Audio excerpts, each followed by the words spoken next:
अस्सलाम वालेकुम, good morning, सुबह बखैर। मैं हूँ महविश अबीद, सिटी 10 में खुशामदीद। इस उम्मीद और इस दुआ के साथ कि आपके दिन का आगाज़ बेहतरीन हुआ होगा, बामकसद हुआ होगा और पुरसुकून हुआ होगा और आपकी ज़िंदगी बहुत मज़े में गुजरी होगी, अच्छी गुजरी होगी। और ज़िंदगी को अच्छा गुजारने के लिए मैं ये समझती हूँ कि ज़िंदगी का हुस्न है इख्तलाफ राय होना, लेकिन अक्सर औक़ात इस इख्तलाफ को हम अपने रिश्तों में नफ़रत का बीज बोने का सबब बना देते हैं। एक दूसरे को समझने की बहुत ज़्यादा ज़रूरत है, क्योंकि हर इंसान का, हर शख्स का जो पस मंज़र है, तालीम है, एजुकेशन है और इन्वायरमेंट है, ये मुख्तलिफ है।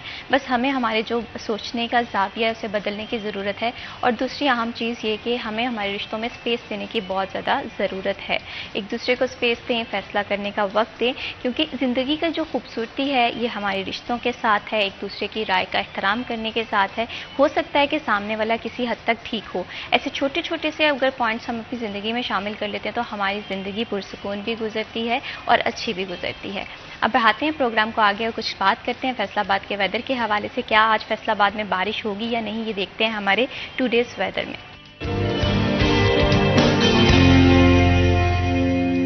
फैसलाबाद के वेदर के हवाले से बात करें तो फैसलाबाद का वेदर आज थोड़ा सा गर्म दिखाई दे रहा है। आज ज़्यादा से ज़्यादा टेम्परेचर जो है वो फैसलाबाद का 35 सेंटीग्रेड रहने का इम्कान है और कम से कम टेम्परेचर जो है वो 26 सेंटीग्रेड रहने का इम्कान है। मानसून के स्पेल्स का तो आगाज़ हो चुका है। पूरे वीक में जो है बारिशें बताई हैं, लेकिन ताम आइंदा 24 घंटों में फैसलाबाद में बारिश का कोई इम्कान नहीं है। मानसून के चौथा स्पेल है, तो ऐसे में एहतियाती तदाबीरें फ़ॉलो करना बहुत ज़्यादा ज़रूरी है। और एहतियाती तदाबीरें अगर हम फॉलो करते हैं तो हमारा जो मौसम की शिद्दत हमें इफ़ेक्ट करती है, ये काफ़ी हद तक हम इससे बच सकते हैं। तो छोटे छोटे से SOPs हैं, इसे आप लाजमी फ़ॉलो करें, क्योंकि SOPs फ़ॉलो करने से इंसान की ज़िंदगी में आसानी आती है और इंसान बहुत सारे ख़तरात से बच जाता है।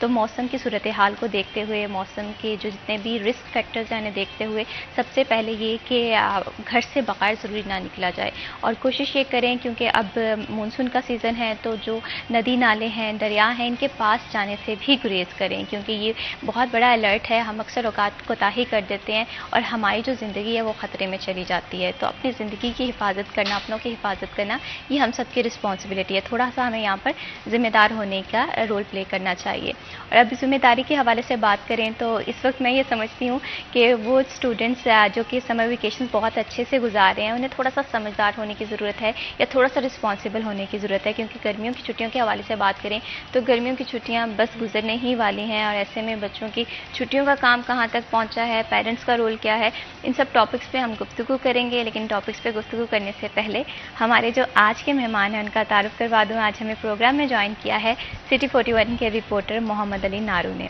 अस्सलाम वालेकुम। वालेकुम अस्सलाम। बहुत शुक्रिया Mohammad Ali Naru for joining us in this program. कैसे हैं आप? जी अल्हम्दुलिल्लाह मैं ठीक। अच्छा नारू, ये बताइए कि हम जिस तरह से बात कर रहे थे, ऐसा लग रहा है कि कल की ही बात थी कि हम बात कर रहे थे कि समर वेकेशंस का आगाज़ हो गया है। किस तरह से पेरेंट्स को, टीचर्स को मिलकर लेसन प्लान करने की ज़रूरत है, क्या बच्चे अपना होमवर्क कंप्लीट कर पाएंगे या नहीं। तो अब मौजूदा सिचुएशन आप किस तरह से देख रहे हैं, क्योंकि गर्मियों की छुट्टियाँ तो बस गुजर ही गई हैं। अच्छा महविश, पहले तो आपका बहुत शुक्रिया प्रोग्राम में वक्त देने के लिए।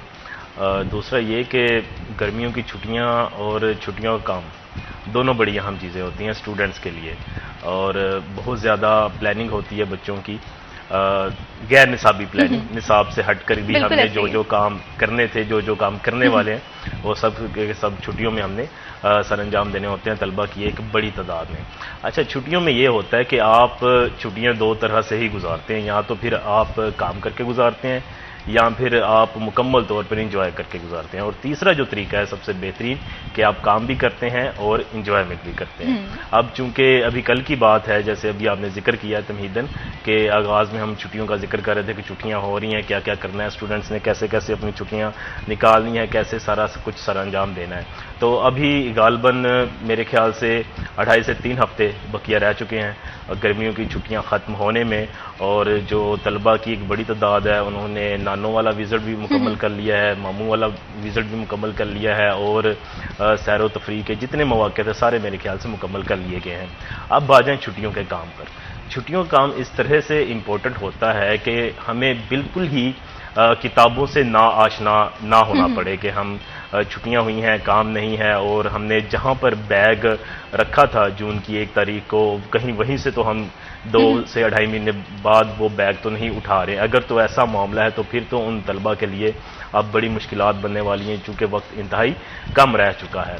और जब से हमारे इन मार्क्स का जो हमारे ये छुट्टियों के काम का मार्क्स एडजस्ट होना शुरू हुए हैं हमारे सितंबर टेस्ट में, तो वो और ज़्यादा भी इंपॉर्टेंस बढ़ गई है इनकी कि छुट्टियों का काम लाजमो मलजूम हो चुका है।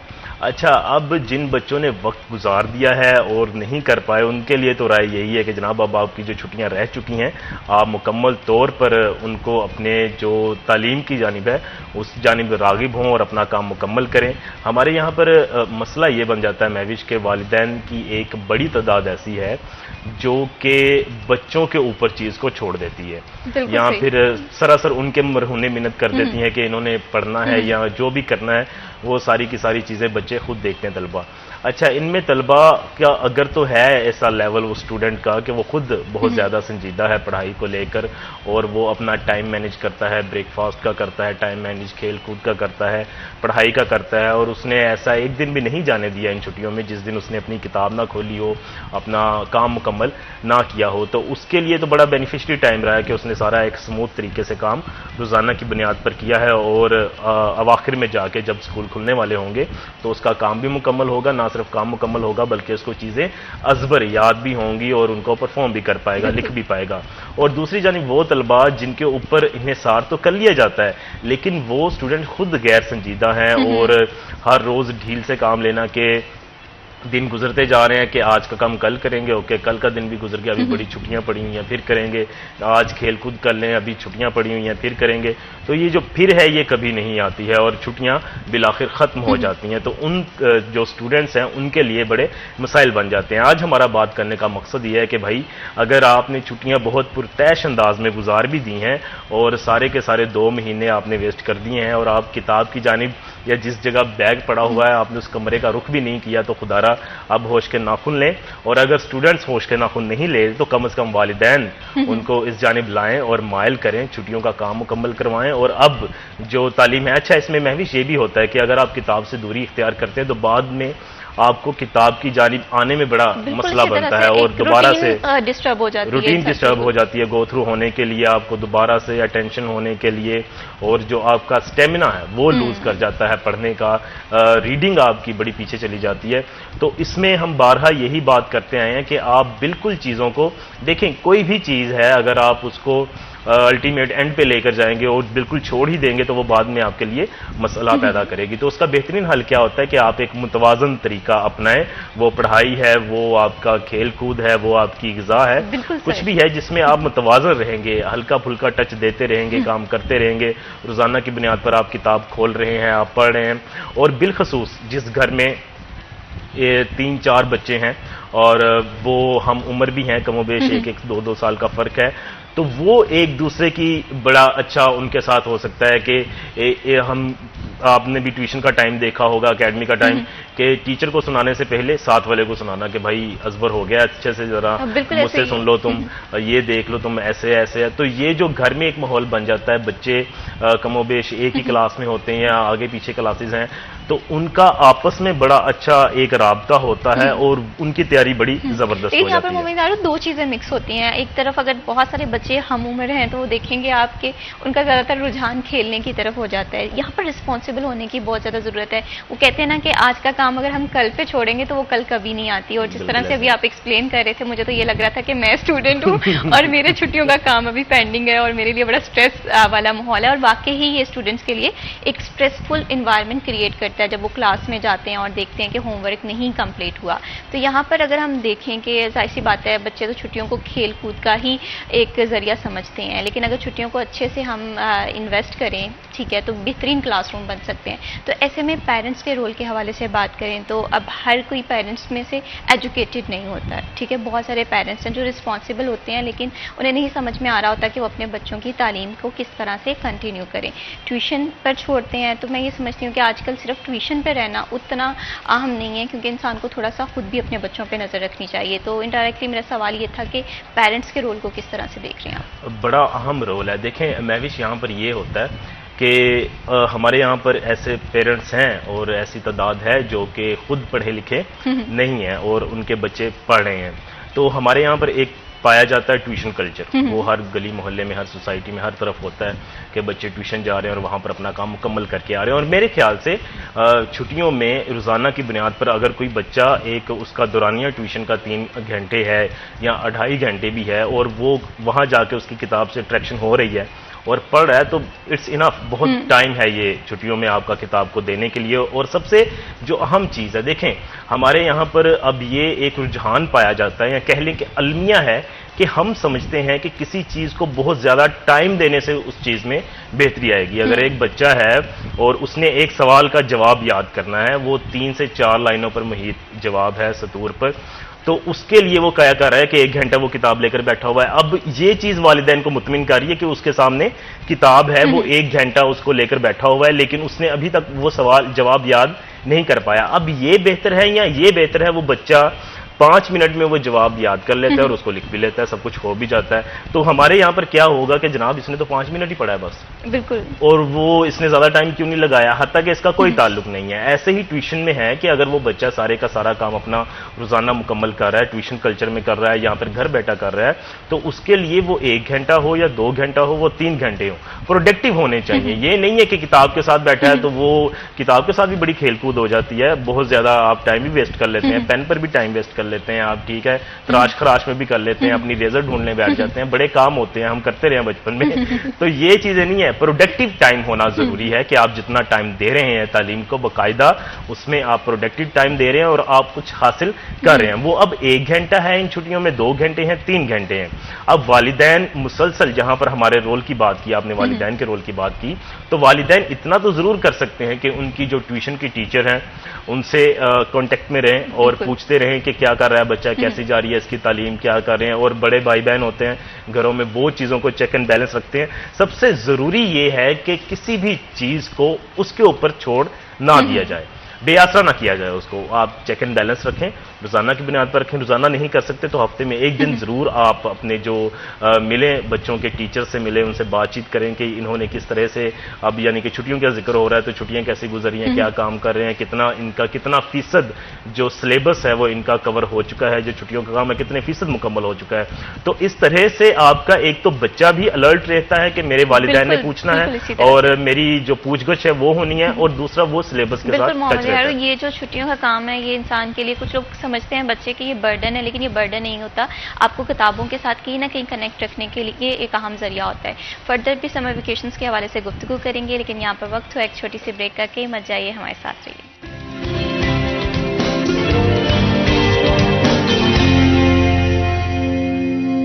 सिटी एट 10 में वंस अगेन खुशामदीद। ब्रेक पे जाने से पहले हम बात कर रहे थे कि गर्मियों की छुट्टियों को किस तरह से कारआमद बनाना है। क्या बच्चों ने अपना समर वेकेशन का जो होमवर्क है वो कंप्लीट कर लिया है या नहीं कर लिया, अगर नहीं किया तो किस तरह से टाइम मैनेज करके इस टास्क को कंप्लीट किया जा सकता है। इस पर फर्दर भी बात करेंगे, लेकिन यहाँ पर मैं तारुफ करवाना चाहती हूँ, हमें प्रोग्राम में ज्वाइन किया है जहांगीर अशरफ ने, सिटी 41 के सीनियर रिपोर्टर हैं। अस्सलाम वालेकुम, कैसे हैं जहांगीर आप? बहुत शुक्रिया Jahangir for joining us in this programme. Jahangir, हम बात कर रहे थे कि गर्मियों की छुट्टियां खत्म होने में बहुत ही कम टाइम रह गया है। ऐसे में बहुत सारे बच्चे हैं जो थोड़े रिस्पॉन्सिबल थे, जिन्होंने टाइमली सारी चीज़ें की हैं, लेकिन ऐसे में बहुत सारे बच्चे ऐसे भी हैं जिन्होंने ये जो छुट्टियां सैर सपाटे में कंप्लीट कर ली हैं। ऐसे में लेसन प्लानिंग करने के लिए वालिदैन के रोल के हवाले से हमने बात की, आप किस तरह से देख रहे हैं? क्योंकि छुट्टियाँ बहुत कम रह गई हैं, जाहिर सी बात है आपकी डिफरेंट लोगों से गुफ्तगू हुई होगी, पेरेंट्स से भी बात हुई होगी, तो इन छुट्टियों को किस तरह से जो रह गई हैं कारआमद बनाया जाए? अच्छा, सबसे पहले तो ये कि हमारे यहाँ की छुट्टियाँ ना, ये पेरेंट्स की तरफ से हमेशा अनप्लान्ड ही होती हैं पढ़ाई को लेकर। बाकी सैर सपाटा या नानी घर जाना है, दादी घर जाना है, या जहाँ भी जाना है वो प्लान हो सकता है, लेकिन स्टडी को कभी भी पेरेंट्स ने प्लान नहीं किया। इस वजह से हमारे वो बच्चे जिनका खुद इंटरेस्ट नहीं होता, वो कहते जनरली जान छूट गई, तो वो उनके लिए तो सोने पे सुहागा होता है छुट्टियाँ, क्योंकि स्कूल में फिर भी उनसे डेली पूछ के छोड़ रही होती है। जब छुट्टियां आ जाती हैं, एक गैप आ जाता है, उनकी मॉर्निंग वाली रूटीन डिस्टर्ब हो जाती है, पढ़ाई की रूटीन डिस्टर्ब हो जाती है। हर पेरेंट के लिए, हर फैमिली के लिए पॉसिबल ही नहीं कि घर में उसका टाइम स्पेसिफिक करें कि आपने रोज़ाना 1-2 घंटे बैठ के पढ़ना है और ये आपका टाइम पीरियड है। और इवन के बच्चों के लिए कहा जाता है कि अलग से घर में कुछ स्पेस बनाएं जहाँ पर बैठ के वो पढ़े, तो ये भी हर घर के लिए पॉसिबल नहीं है। तो बच्चों के लिए सेपरेट रूम या सेपरेट ऐसा काम है। इस हवाले से तमाम जो इश्यूज हैं वो इसीलिए आ रहे हैं कि बच्चे जो हैं बहुत बड़ी तादाद में असातिज़ा जो कहते हैं कि उनको बहुत ज़्यादा बिल्कुल इसी तरह से जहांगीर, कहीं ना कहीं हमें छुट्टियां जो है ना वो अच्छे से सेलिब्रेट भी करनी चाहिए, सैर सपाटा भी करना चाहिए, लेकिन साथ ही साथ इस चीज़ का ख्याल रखना चाहिए कि जो टास्क या जो होमवर्क हमें मिला है वो कंप्लीट किया गया टाइम पे या नहीं टाइम पे कंप्लीट किया गया। यहाँ पर मोहम्मद दारू, मैं आपसे ये जानना चाहती हूँ क्योंकि हम सब किसी ना किसी दौर में स्टेज से गुजर चुके हैं, ट्यूशन कल्चर को आप किस तरह से देखते हैं कि गर्मियों की छुट्टियों में जाहिर सी बात है स्कूल तो हम नहीं जा रहे होते, लेकिन ट्यूशन पेरेंट्स का रुझान होता है कि बच्चे को ट्यूशन लगा दिया जाए ताकि वो कहीं ना कहीं स्टडी से कनेक्ट रहे, ये कितना यूजफुल है? मैं विश हमारा जो है चलता आ रहे हैं मामलात हमारे घरों में वालिदैन का रोब और दबदबा उस तरह से नहीं होता बच्चों पर कि वो बच्चों को बाकायदा स्टडी की तरफ माइल कर पाएँ या इस डांट डबट से पढ़ा पाएँ कि बच्चा बहुत ज़्यादा संजीदा होकर तालीम हासिल करे या रोज़ाना की बुनियाद पर काम करे। बहुत कम होंगी ऐसी फैमिलीज़ जहाँ पर वालिदैन खुद बच्चों को पढ़ा रहे होंगे। हाँ, आप निचली सतह पर प्राइमरी से पहल तो कर सकते हैं ये चीज़ें, आहिस्ता आहिस्ता आपके लिए मुश्किल होता जाएगा। अब यहाँ पर जो ट्यूशन कल्चर है वो इस माने में तो बेहतरीन है कि छुट्टियों के होते हुए जब स्कूल के साथ ट्यूशन है वो एक अलग बात हो जाती है, लेकिन इन छुट्टियों में आप 2 से 2.5 घंटे के लिए अगर आपका बच्चा ट्यूशन जा रहा है और वहाँ पर उसको बाकायदा एक उस्ताद का डर है या टीचर का डर है, उस डर के लिए वो अपना काम भी मुकम्मल कर रहा है और रोज़ाना की बुनियाद पर किताबें भी खोल रहा है, अपना लिखने वाला काम भी कर रहा है, तो कहीं ना कहीं वो टच में तो है ना अपने निसाब के साथ, सिलेबस के साथ। और उसके मुतजाद उसके उलट अगर वो घर में रहता है तो घर में अगर तो बड़ा भाई है, बड़ी बहन है और उनका रोब और दबदबा भी है और वो बच्चे से काम लेना भी जानते हैं, इसी तरह से पेरेंट्स हैं और वालिदैन भी काम करवा रहे हैं, तो फिर तो ज़रूरत नहीं पड़ती ट्यूशन सेंटर की, बिल्कुल ज़रूरत नहीं पड़ती। आप ना भेजें, आप अपना घर में मुकम्मल करवाएं और इससे बेहतर क्या होगा कि वालिदैन काम करवा रहे हैं या भाई बहन काम करवा रहे हैं। बिल्कुल सही। लेकिन जब दूसरी जानिब देखते हैं ट्यूशन का, तो अगर घर में पढ़े लिखे नहीं है तो जाहिर बात बिल्कुल इसी तरह से है ये ट्यूशन समहाउ ये ठीक भी है, लेकिन कहीं ना कहीं मैं समझती हूँ कि बच्चे थोड़े से अगर खुद रिस्पॉन्सिबल हो जाएंगे या पेरेंट्स थोड़ा सा रिस्पॉन्सिबल रोल प्ले करेंगे, वो लोग जो ट्यूशन नहीं भी अफोर्ड कर रहे उनके बच्चे भी थोड़े बहुत एजुकेशन की तरफ राग़िब होना शुरू हो जाएंगे। तो ये जो एजुकेशन के हवाले से हम बात कर रहे थे, तो जहांगीर इस पर मैं आपका पॉइंट ऑफ व्यू भी जानना चाहती हूँ। ट्यूशन कल्चर के हवाले से आपकी क्या ओपिनियन है? एक तरफ तो ये समझा जाता है कि ये बच्चों को ओवर बर्डनाइज कर रहा है, स्कूल का काम कुछ और होता है, ट्यूशन का काम कुछ और होता है, एट द एंड बच्चा जो है वो कंफ्यूज हो जाता है। आप इस चीज़ को किस तरह से देखते हैं? अच्छा, माजी और हाल में ना ट्यूशन का कंसेप्ट डिफरेंट हो गया है। पहले होता था कि जो नालायक बच्चे थे वो ट्यूशन पढ़ते थे, आजकल ये समझा जाता है कि जिसने अच्छे नंबर लेने हैं उसके लिए ट्यूशन पढ़ना ज़रूरी है।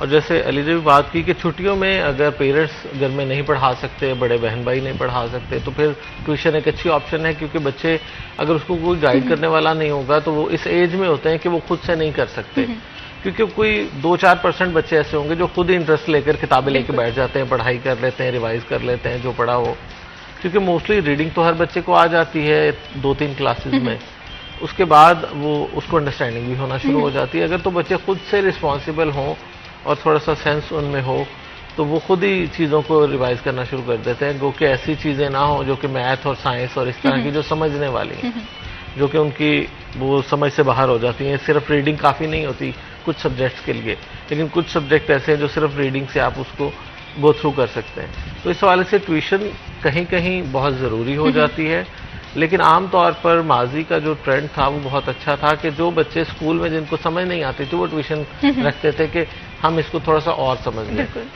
और ये मैं समझता हूँ कि बहुत जगहों पर इसको टीचर की, स्कूल की, इदारे की नाकामी भी समझा जाता है कि अगर उसके बच्चे स्कूल पढ़ने के बावजूद सेकंड टाइम कोचिंग ले रहे हैं।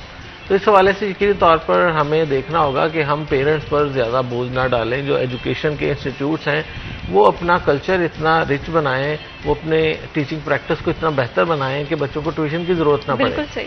दूसरी तरफ ट्यूशन कल्चर जो आ गया है मैट्रिक और इंटर लेवल का, उसमें ये कहा जाता है कि बगैर ट्यूशन के आप 90% से प्लस जो है नंबर वो नहीं ले सकते। अगर आपने इस दौड़ में आना है, आपने वो डॉक्टर, इंजीनियर और ये मार्क्स वाली दौड़ में आना है, तो ट्यूशन ज़रूरी हो चुकी है, क्योंकि वो आपको बिल्कुल पेपर पैटर्न के मुताबिक आपको साल में कई बार उस पेपर से गुजार देते हैं।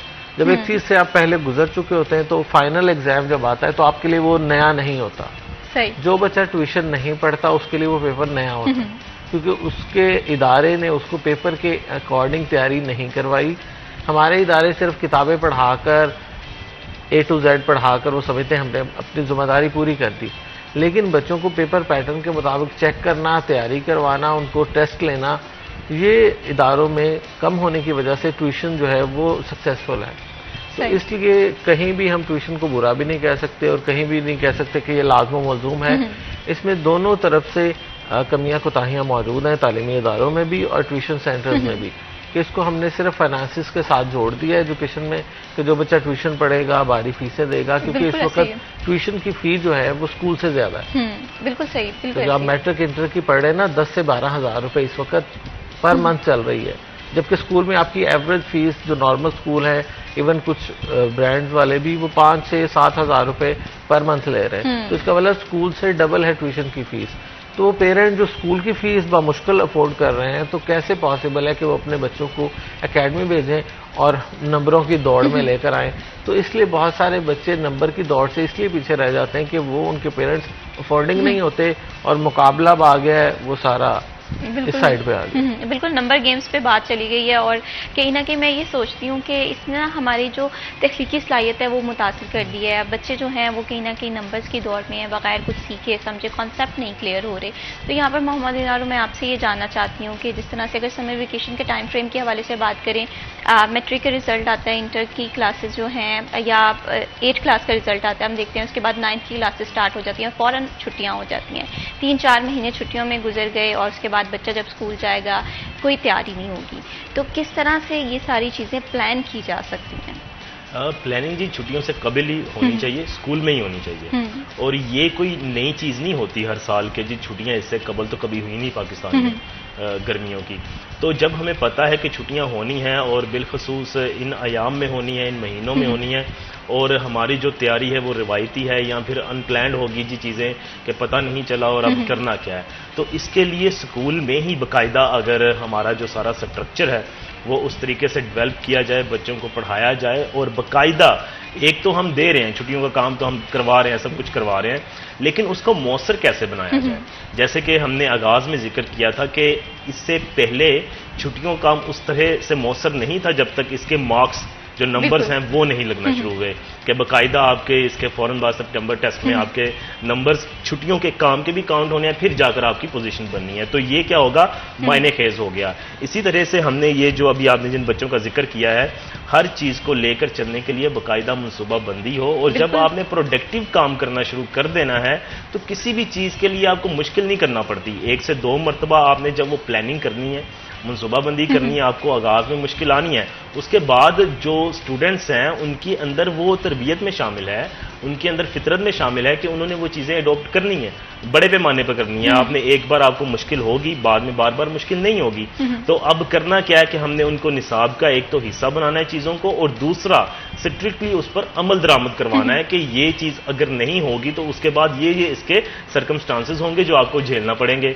तो जब स्टूडेंट्स को पता होगा कि हमारे मार्क्स इसके साथ लिंक हो चुके हैं, हमारी स्टडी मुकम्मल तौर पर इसके साथ लिंक है, और बाद में जब स्कूल ओपन होंगे और ये काम नहीं हुआ होगा तो हमें बड़े मसाइल बनेंगे। जैसे कि आप लगा लें मास्टर्स की क्लासेस हैं, यूनिवर्सिटीज़ में हैं, तो शॉर्ट अटेंडेंस आपके लिए बड़े मसाइल पैदा कर देती है। हत्ता कि आपके ऊपर कोई भी फिजिकली तो कोई टॉर्चर नहीं आपको कर सकता है, लेकिन मेंटली आपके ऊपर एक प्रेशर होता है। तो वही प्रेशर हमने बच्चों के ऊपर डालना है, लेकिन मेंटली प्रेशर उस तरह से नहीं कि बच्चा अपनी जो तख्लीकी सलाहियतें हैं वही गंवा बैठे या सोच का इस कदर अपने ऊपर हैवी कर ले चीज़ों को। सिस्टम के साथ जोड़ें, मार्क्स के साथ जोड़ें चीज़ों को, और जो छुट्टियों का काम है उसको मज़ीद मुनज़्ज़म बनाया जाए, अच्छा बनाया जाए, खूबसूरत बनाया जाए। खूबसूरत बनाने से मुराद है कि हमारे यहाँ पर निसाब का एक तरीकाकार होना चाहिए, बच्चा खुशी से अपना काम मुकम्मल करे, दिल जमी के साथ उसको पता हो कि ये चीज़ें मैंने करके जाना है और इसके बाद इसके जो फ़वाइद हैं वो मुझे ये मिले। बिल्कुल इसी तरह से है, कहीं ना कहीं स्टूडेंट्स का जो इंटरेस्ट है गर्मियों की छुट्टियों में वो सिर्फ और सिर्फ घूमने फिरने पर रहता है, लेकिन घूमना फिरना भी बहुत ज़्यादा ज़रूरी है। जाहिर सी बात है कुछ चीज़ें जो हैं वो बच्चे प्रैक्टिकली ज़्यादा समझ सकते हैं, कॉन्फिडेंस है, सॉफ्ट स्किल्स हैं, ये कहीं ना कहीं इम्प्रूव होती हैं। इम्प्रूव जब हम सोसाइटी में बाहर निकलती हैं, लेकिन इसके साथ साथ हमारा जो सिलेबस कवर करना बहुत ज़्यादा ज़रूरी है। एक तरफ हम देखते हैं कि हमारे एजुकेशन का मयार बहुत ज़्यादा हाई हो गया है इन दी टर्म ऑफ, अब 16 ईयर एजुकेशन बहुत कॉमन हो गई है, PhD बहुत कॉमन हो गई है, लेकिन इसके साथ साथ कहीं ना कहीं हमारी जो एक तकनीकी सलाहियत है वो काफ़ी ज़्यादा मुतासिर दिखाई दे रही है, जिसकी वजह से हमारे जो एजुकेशन सिस्टम में बेशुमार कोताहियाँ नज़र आती हैं, और जिसका रिजल्ट इस तरह से होता है कि जब स्टूडेंट्स अपनी डिग्री कंप्लीट करने के बाद प्रैक्टिकल लाइफ में जाते हैं तो उन्हें बहुत बहुत चैलेंजेस का सामना करना पड़ता है। तो इन चैलेंजेस को ओवरकम करने के लिए क्या किया जा सकता है, इस पर बात करेंगे, लेकिन यहाँ पर वक्त है एक छोटी सी ब्रेक का, कहीं मत जाइए, हमारे साथ रहिए।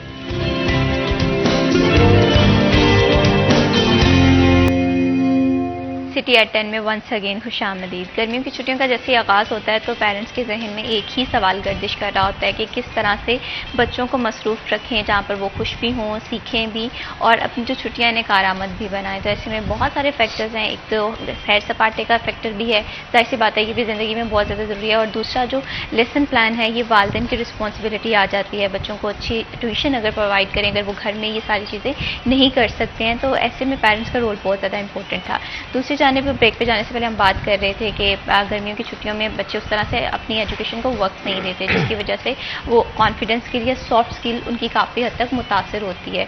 और ऐसे में समर कैंप के हवाले से बात करें तो कहा यह जा रहा था कि इस दफ़ा समर कैंप उस तरह से नहीं लगाए जाएंगे। उसके बाद गवर्नमेंट ने ऑर्डर दे दिया कि समर कैंप होंगे। तो जहांगीर, इस पर मेरा सवाल आपसे ये है कि किस तरह से देख रहे हैं समर कैंप, क्योंकि पहले ये कहा गया था गवर्नमेंट की जानिब से कि इस दफ़ा समर कैंप नहीं लगाए जाएंगे, उसके बाद समर कैंप की अप्रूवल का ऑर्डर दे दिया।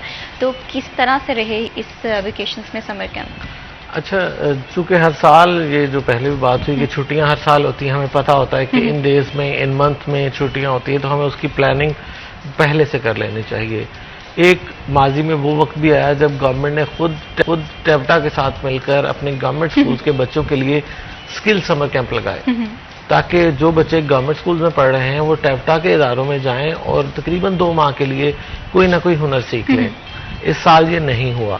इस साल प्राइवेट सेक्टर को भी पहले मरहले में तो रोका गया कि कोई स्कूल जो है छुट्टियों में समर कैंप नहीं लगाएगा।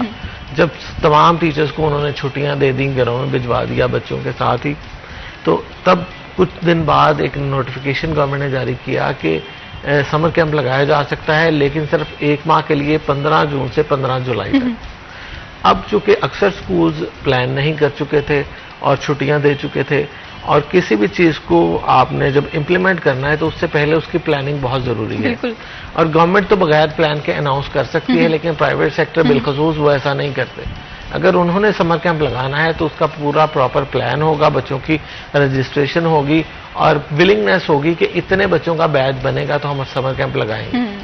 तो इस हवाले से गवर्नमेंट ने प्राइवेट सेक्टर को टाइम नहीं दिया, जिसकी वजह से बहुत सारे ऐसे इदारे जो कि समर कैंप लगाना चाहते थे वो नहीं लगा सके, क्योंकि उनके पास प्रॉपर बच्चों की तादाद उतनी नहीं आ सकी, क्योंकि जब छुट्टियां हो गई चले गए बच्चे अपने अपने सैर सपाटे पर, तो फिर 15 जून को वापस बुलाना पॉसिबल नहीं था।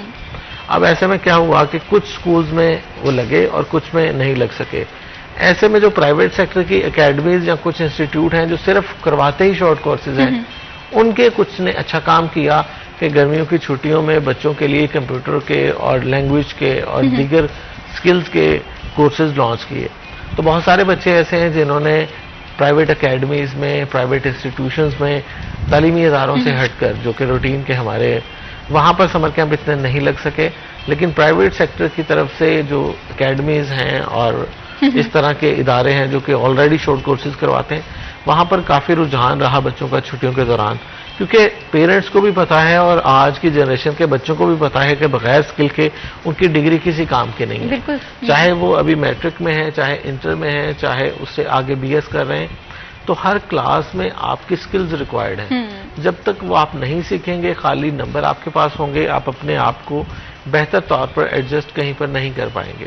तो इसलिए मैं समझता हूँ पेरेंट्स ने भी कुछ ने अच्छा रोल प्ले किया और कुछ प्राइवेट सेक्टर के इदारों ने भी ऐसे में अच्छा रोल प्ले किया, लेकिन ओवरऑल समर कैंप इस हवाले से कामयाब नहीं हो सके, क्योंकि गवर्नमेंट की तरफ से हमेशा से टाइम गुजार कर एक पॉलिसी अनाउंस की जाती है। तो जब टाइम गुजर गया, ट्रेन निकल गई, आप टिकट ले लेंगे तो आप नहीं पहुंच पाएंगे ना। तो ट्रेन तो पहले निकल गई, टिकट आपने बाद में लिया। तो इस तरह से गवर्नमेंट जो है कुछ ऐसी गलत पॉलिसीज और देर से फैसले करती है कि उसका फायदा होने की बजाय कोई ना फायदा ना नुकसान। बिल्कुल इसी तरह से समर कैंप के हवाले से वाकई बहुत सारे लोग थे जो कि चाह रहे थे कि बच्चों का जो टाइम है उसे कहीं ना कहीं यूटिलाइज किया जाए। तो समर कैंप एक अहम जरिया होते हैं जहाँ पर बच्चे सीखते भी हैं और कहीं ना कहीं पढ़ाई के साथ कनेक्टेड रहते हैं। तो यहाँ पर मोहम्मद इनार, मेरा सवाल आपसे है कि जिस तरह से भी हम बात कर रहे थे कि हमारी जो पॉलिसीज़ हैं वट एवर, वो एजुकेशन हो, वो हेल्थ हो, एक तसलसल के साथ नहीं चलती। जिस तरह से हर साल हमें पता है कि हमारी जो छुट्टियों का टाइम है समर वेकेशंस का, वो जून, जुलाई या अगस्त तक चलती हैं, लेकिन इसके बावजूद हम इससे पहले कोई प्लानिंग नहीं करते। गवर्नमेंट के इक़दाम को आप किस तरह से देखते हैं? किस तरह से हम अपनी पॉलिसीज़ जो हैं थोड़ी सी चेंज करके हमारे जो एजुकेशन का मयार है उसे थोड़ा बेहतर कर सकते हैं? महविश, मनसूबाबंदी तो किसी भी डिपार्टमेंट के लिए बड़ी ज़रूरी होती है, लेकिन जो हेल्थ और एजुकेशन है इसमें अगर आपकी मनसूबाबंदी में ढील है या आपके जो आने वाले प्रोजेक्ट्स हैं उनके मुतालिक आप कोई कोताही करते हैं तो उसका खमियाजा फ़कत उस वक्त के तलबा को नहीं भुगतना पड़ता, बल्कि आने वाली जो आपकी नस्लें हैं, जो आने वाला आपका सिस्टम है, वो भी उसका शिकार होता है। और बदकिस्मती से हमारे यहाँ पर बिलखसूस हमारा जो पंजाब है, यहाँ पर जो भी तजर्बा किया जाता है उसका पहल जो सबसे पहली तरजीह होती है वो एजुकेशन होती है, जहाँ पर हमने सारे के सारे तजर्बात करने हैं।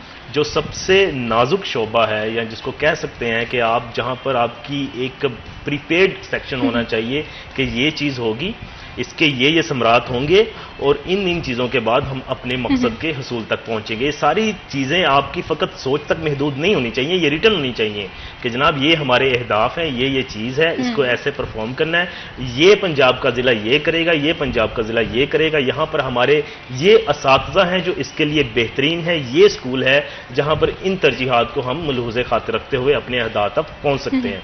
अब ये वो सारी बातें हैं जहाँ पर हमारी प्लानिंग बहुत मजबूत होगी, हमारी मनसूबा साजी मजबूत होगी और हम अगले 5 साल सोच कर बैठे हुए हैं कि हमने करना क्या है। अब होता यह है, अलमिया यह है कि हमारा जो भी हुक्मरान आता है या कह लें कि जो भी अहले सरवत आते हैं ऊपर, हमारे ओहदेदारान आते हैं, उनकी तरजीह फ़कत और फ़कत अपना टेन्योर होता है कि मैंने अपने टेन्योर में ऐसा क्या करना है जिसके ज़रिए मेरी एक मरतबा वाह हो जाए और बाद में देखी जाएगी। और ये वो शोबा है जिसमें आप फिल फोर या उसी वक्त नताइज हासिल नहीं कर सकते। इसके जो नताइज हैं वो बाद में आएंगे, दूरस होंगे, लेकिन जब बाद में आने वाले नताइज होंगे वो आने वाली नस्लों के लिए बेहतरीन होंगे और वो अपने नकूश छोड़ेंगे जो कि कामयाबी के होंगे।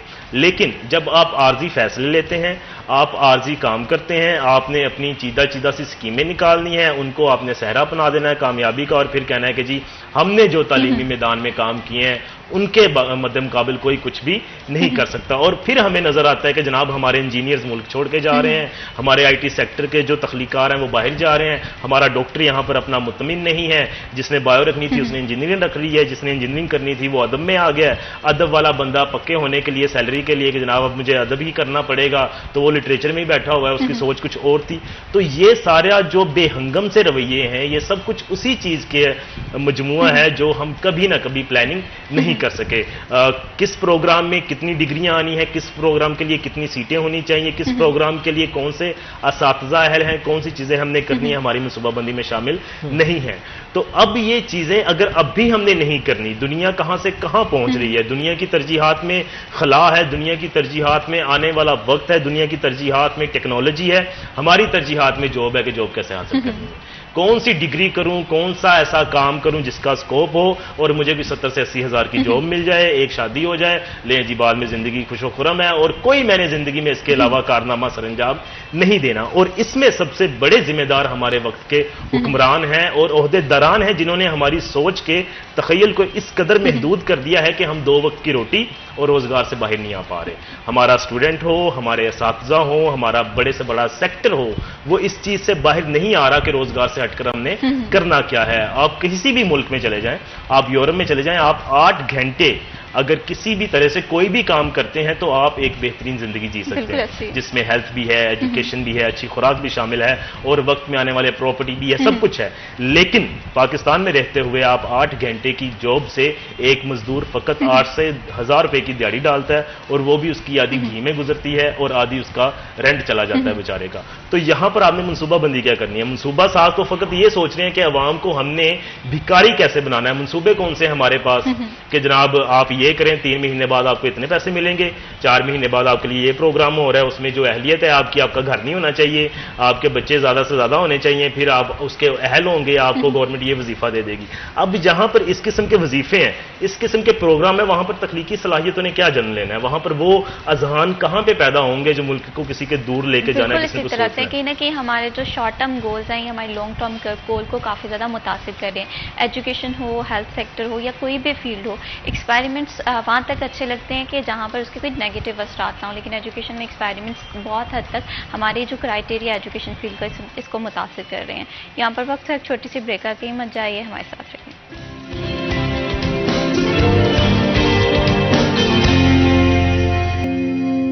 CTR 10 में वंस अगेन खुशामदीद। प्रोग्राम में ब्रेक पे जाने से पहले हम बात कर रहे थे कि गर्मियों की छुट्टियों को इस तरह से यूज़फुल बनाना है। मैं ये समझती हूँ कि वक्त जो है वो कोई कीमत तो नहीं रखता, लेकिन अगर इसका सही इस्तेमाल किया जाए तो ये सबसे ज़्यादा कारआमद है। सेम यही चीज़ जो है गर्मियों की छुट्टियों पर भी इम्प्लीमेंट होती है। जो बच्चे गर्मियों की छुट्टियाँ इस वक्त इंजॉय कर रहे हैं उनके लिए थोड़ा सा क्रूशल टाइम जो है इसका आगाज़ हो चुका है। तो जिन लोगों ने होमवर्क कम्प्लीट कर लिया है, उनके होमवर्क और समर वेकेशन के हवाले से मैं बात करी थी कि वो कम्प्लीट कर लिया, वेल एंड गुड है। लेकिन जो लोग अभी तक सिर्फ और सिर्फ घूमने फिरने के चक्रों में है तो उनके लिए ये टाइम थोड़ा सा चैलेंजिंग होने वाला है।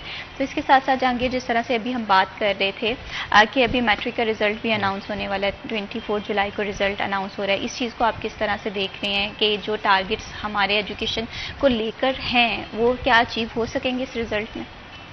अच्छा, मैट्रिक का रिजल्ट आज से 2 दिन बाद आ रहा है और बच्चों का इंतज़ार होता है कि वो कैसा परफॉर्म किया उन्होंने और क्या उसके रिजल्ट सामने आते हैं। अच्छा, हमारे ना एजुकेशन के ट्रेंड्स इस हवाले से भी चेंज हो रहे हैं कि अब रिजल्ट से पहले ही अक्सर बच्चे इंगेज हो जाते हैं फर्दर स्टडीज़ में, क्योंकि इस वक्त तमाम जो कॉलेजेस हैं उनमें प्री फर्स्ट ईयर क्लासेस लग चुकी हैं, लोग एडमिशन ले चुके हैं। 9th के रिजल्ट की बुनियाद पर तमाम कॉलेजेस एडमिशन ऑफर कर देते हैं, क्योंकि 9th में जितने मार्क्स हैं तकरीबन 99% चांसेस हैं कि 10th में उससे ज़्यादा नंबर ही आएंगे। तो इसलिए तमाम कॉलेजेस ने अब 9th पर ही एडमिशन करना शुरू कर दिया। वो बच्चे जिनकी 9th में कोई सप्ली थी वो इस वक्त मुश्किल में हैं, क्योंकि बगैर वो सप्ली क्लियर करे वो कहीं भी प्री फर्स्ट ईयर में एडमिशन नहीं ले सकते थे। तो उन बच्चों के लिए एक मायूस कुन सूरत हाल है जो कि 9th में सप्ली लेकर बैठे थे, लेकिन वो बच्चे जिनका 9th क्लियर था वो इस वक्त फर्स्ट ईयर में दाखिला ले चुके हैं बहुत बड़ी तादाद में।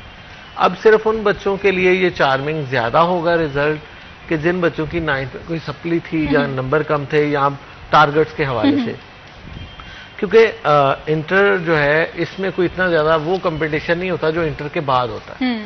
इसमें तो तमाम बच्चों ने इंटरमीडिएट में दाखिला लेना ही लेना, बिल्कुल ऐसे ही, ठीक है, उनके नंबर कम ज्यादा हों उससे कोई इतना ज्यादा फर्क नहीं पड़ता, क्योंकि इसमें वो मेरिट वाली दौड़ उतनी नहीं है जो इंटर के बाद होती है, क्योंकि ये पहली डिग्री है जो नंबर शुमार किए जाते हैं। तो इसमें सिर्फ मसला उन बच्चों का है जो 9th में बेचारे सप्ली लेकर बैठे हैं, उनका टाइम ज़ाया हो रहा है, वो अभी कहीं और नहीं इंगेज हो सकते, क्योंकि कोई भी तालीमी अदारा उनको एंटरटेन और अकोमोडेट नहीं करेगा, क्योंकि जब तक वो सप्ली क्लियर नहीं करेंगे। इसी तरह जो फर्स्ट ईयर में बच्चे सप्ली लेकर बैठे हैं वो बेचारे, मैं कहता हूँ कि उनके साथ ज़्यादा नुकसान है। ये तो चले बाद में किसी ना किसी इदारे में एडमिशन ले लेंगे मैट्रिक क्लियर करके, लेकिन जो बच्चा फर्स्ट ईयर में सप्ली लेके बैठ गया वो किसी भी गवर्नमेंट की यूनिवर्सिटी में BS में एडमिशन नहीं ले सकता। रीज़न ये है कि सेकेंड ईयर का जब रिजल्ट आना है उससे पहले तक तमाम यूनिवर्सिटीज़ में एडमिशन क्लोज हो जाए, और वो तमाम एडमिशन फर्स्ट ईयर की बुनियाद पर है। तो सिर्फ फैसलाबाद में 35,000 बच्चा इस साल महरूम है कि वो गवर्नमेंट की यूनिवर्सिटीज़ में एडमिशन नहीं ले सकता उनकी फर्स्ट ईयर में सप्ली होने की वजह से। तो मैं समझता हूँ कि पेरेंट्स को और बच्चों को अब ये समझना चाहिए कि हमारे एजुकेशन के डायनामिक्स हैं वो चेंज हो चुके हैं। अब हमें फर्स्ट ईयर की सप्ली जो है वो रुसवा कर सकती है, वो एडमिशन के लिए इनएलिजिबल कर सकती है। तो हमें फर्स्ट ईयर से ही अपनी पढ़ाई पर तवज्जो देनी है, क्योंकि फर्स्ट ईयर में आप एक सप्ली लेके बैठ गए तो इसका मतलब है कि आपका वो साल ज़ाया, आप किसी भी गवर्नमेंट की यूनिवर्सिटी में रेगुलर एडमिशन नहीं ले सकेंगे। कंफर्म है ये, सही, कोई चांस नहीं मिलेगा आपको रेगुलर एडमिशन का अगर आपकी सप्ली है। तो इसलिए इस वक्त जो बच्चे मैट्रिक का रिजल्ट जिनका आएगा उनको मैं कहना चाहता हूं कि वो ज़रूर तौर पर फर्स्ट ईयर पर इतना ज़्यादा फोकस करें कि कोई उनकी एक सप्ली ना आए, क्योंकि अगर उनकी सप्ली आ गई तो वो कंपटीशन से बाहर हो जाएंगे। चाहे वो सेकेंड ईयर में उस सप्ली को क्लियर कर ले, उसके बावजूद वो किसी यूनिवर्सिटी में रेगुलर एडमिशन नहीं ले सकते। ये पेरेंट्स को भी समझना होगा। अक्सर पेरेंट्स हमारे आज भी इंतजार में होते हैं कि रिजल्ट आएगा तो देखेंगे बच्चे को क्या करवाना है। बिल्कुल ऐसे ही है। तो उससे वो एक ट्रेन मिस कर चुके होते हैं जो कि गवर्नमेंट यूनिवर्सिटीज की ट्रेन है। तो जब आपको ये लाइल्मी कह लें, काउंसलिंग ना होना कह लें, अवेयरनेस ना होना कह लें, और इसमें हमारे टीचर्स की रिस्पॉन्सिबिलिटी और बढ़ जाती है। अब देखिए पेरेंट्स को शायद नहीं पता कि रिजल्ट से पहले ही बच्चों के इंगेजमेंट्स और बच्चों के जो एडमिशन्स हैं वो हो जाते हैं। तो अक्सर पेरेंट्स इस इंतजार में होते हैं कि जनाब अब रिजल्ट आएगा तो फिर बच्चे को देखेंगे कहाँ भेजना है। बिल्कुल ऐसे ही अब देखें जैसे ही आपका एग्जाम खत्म हो, आप तलाश कर रहे हैं ना शुरू करें कि आपने आगे क्या करना है। बहुत सारी यूनिवर्सिटीज के एंट्री टेस्ट, एडमिशन टेस्ट हो चुके हैं। जीसी यूनिवर्सिटी फैसलाबाद के एडमिशन टेस्ट हो चुके हैं। टेक्सटाइल यूनिवर्सिटी जो है उसकी लास्ट डेट खत्म हो चुकी है। एग्रीकल्चर यूनिवर्सिटी में अप्लाई करने की डेट्स खत्म हो चुकी हैं, उनका एक एंट्री टेस्ट हो चुका है। नस्ट का एंट्री टेस्ट हो चुका है। बहुत सारी यूनिवर्सिटीज ऐसी हैं, कॉमसेट्स का भी हो चुका है। तो बहुत सारी यूनिवर्सिटीज ऐसी हैं जिनके एडमिशन टेस्ट भी हो चुके हैं। अभी 1 माह पड़ा है इंटरमीडिएट के रिजल्ट। 5 से 7 दिन उसके बाद रिकवर कर जाती है। और इसमें सबसे जो अहम चीज है वो ये है कि बच्चे को सपोर्ट किया जाए इस दौरान, क्योंकि बॉडी ने तो फाइट करना है वायरस को, और वायरल डिजीजेज जो होती हैं वो सेल्फ लिमिटिंग होती हैं, लेकिन वो जो बॉडी के अंदर एक रिस्पॉन्स आता है ना, उसकी वजह से जो है वो कॉम्प्लिकेशंस पैदा होती हैं, फेफड़े बहुत ज्यादा मुतासिर हो जाते हैं। और कई ऐसे बच्चे हैं मेरे ख्याल में 2 से 3% जो अपनी जान से हाथ धो बैठते हैं। तो इसमें सबसे पहली बात तो ये है कि इस मौसम के अंदर बच्चों को बचाना चाहिए गर्द-आलूद माहौल में भेजने से। और अगर फर्ज करें बच्चे को बुखार और रैश होता है तो बजाय इसके कि घर में ट्रीटमेंट किया जाए, उसे फौरन डॉक्टर के पास लेके आना चाहिए। उसकी जो है खुराक का ख्याल रखना चाहिए। अगर वॉमिट कर रहा है तो कई दफा डायरिया भी पेशेंट को हो जाता है, तो उसको फौरन अस्पताल आके ड्रिप लगानी चाहिए, क्योंकि जो बच्चे होते हैं ना बड़े नाजुक होते बिल्कुल इसी तरह हैं। से इनमें अगर नमकियात और पानी की कमी हो जाए ना, तो उसका जो इफेक्ट है उनके हार्ट के ऊपर और सर्कुलेटरी सिस्टम पे वो इतना ज्यादा पड़ता है कि उससे बाकी गुर्दे भी मुतासर हो जाते हैं। तो 2 एक्सट्रीम्स ऑफ एजेस हैं, यानी छोटे बच्चे और बहुत बूढ़े। ये बहुत इनको केयर की जरूरत होती है। ये विदस्टैंड नहीं कर सकते कोई भी जो है ना बायोलॉजिकल इंसल्ट कह लीजिए, वायरस का अटैक या कोई बैक्टीरियल इन्फेक्शन। तो अपने घर में जो बुजुर्ग हैं 70 साल से ऊपर और जो बच्चे हैं 7 साल से नीचे, इनको जब भी बीमारी हो तो इसको सीरियसली लें बिल्कुल इसी और तरह जल्दी से हॉस्पिटल। बिल्कुल इसी तरह से अगर हम छोटे बच्चों के हवाले से बात करें, इन्हें बहुत ज़्यादा केयर की ज़रूरत होती है। लेकिन डॉक्टर साहब ये भी देखिएगा कि हमारे यहाँ बच्चों को उस तरह से नहीं टैकल किया जाता। अगर देखें कि बच्चे हैं खुद साख्ता मेडिसिन दे देते हैं। आपने अक्सर देखा होगा कि अगर कोई छोटा बच्चा बीमार हो रहा है तो मदर्स क्या करेंगी कि घर में कोई सिरप पड़ा है, कोई पेन किलर पड़ी है, वो मेडिसिन दे देंगी। खसरे में ये चीज़ कितनी खतरनाक साबित हो सकती है, क्योंकि अक्सर लोगों का यही मानना है कि वायरल जो डिजीज़ है वो खुद ब खुद ठीक हो जाती है। It's take some time and then it could be fine. जी, मैंने आपको यही बताया ना कि उसमें सपोर्टिव ट्रीटमेंट इंपॉर्टेंट है। सपोर्टिव ट्रीटमेंट क्या है कि अगर बच्चा डिहाइड्रेटेड है तो उसकी हाइड्रेशन पूरी की जाए, उसके अंदर नमकियात की कमी हो गई है तो उसका नमकियात दी जाए, और उसकी खुराक का ख्याल रखा जाए। और खुराक का ख्याल रखने के बहुत से तरीके हैं, और ये सिर्फ और सिर्फ जो है ना वो डॉक्टर आपको बताएगा। तो कहने का मकसद ये है कि बजाय कि घर बंदा बैठा रहे, हॉस्पिटल्स, हमारे जो गवर्नमेंट के हॉस्पिटल्स हैं, खास तौर पे फैसलाबाद में लाइट हॉस्पिटल जो है बहुत पुराना और मशहूर हॉस्पिटल है। इस तरह हमारा लाइट 2 हॉस्पिटल है जिसको हम सिविल हॉस्पिटल कहते हैं, और हमारे पास जो इस वक्त तीसरा टीचिंग हॉस्पिटल है वो है फैसलाबाद टीचिंग हॉस्पिटल गुलाम मोहम्मदाबाद। वहां पे भी हमारे पीडियाट्रिक्स या बचगान के जो अमराज हैं उनके माहिर मौजूद हैं। इसके अलावा हमारे और यहाँ पे हॉस्पिटल हैं, जैसे नुसरत फतेह अली खान हॉस्पिटल है, समनाबाद का हॉस्पिटल है। ये सारे हॉस्पिटल्स में लोग मौजूद हैं जो इनका इलाज कर सकते हैं। बर वक्त आना बहुत जरूरी है। ये जो है चीज़ है ना हमें बावर करानी है अपने नाजरीन को। और दूसरी बात यह है कि अपने घर का माहौल जो है ना साफ रखने में कोई मेरे ख्याल में परेशानी नहीं होनी चाहिए या इसके अंदर सुस्ती नहीं होनी चाहिए। देखिए, घर बेशक छोटा हो, बेशक 2 कमरे का घर हो, ठीक है, और घर के अंदर बहुत ज्यादा फैसिलिटीज ना भी हो, लेकिन सफाई सुथराई से तो कोई चीज जो है ना वो कोई मना नहीं करता ना, या वो सिर्फ एक सुस्ती है, एक काहली है। बच्चे आपने देखा होगा कि फर्श के ऊपर या जमीन के ऊपर, अगर कच्ची जमीन है उसके ऊपर रेंगते रहते हैं और वहां से वो इन्फेक्शन ले लेते हैं, ठीक है। फिर दूसरी बात यह कि अगर आपके घर में बच्चे को मीजल्स है, एक बच्चे को हुआ, तो बाकी बच्चों को तो बचाए ना उससे।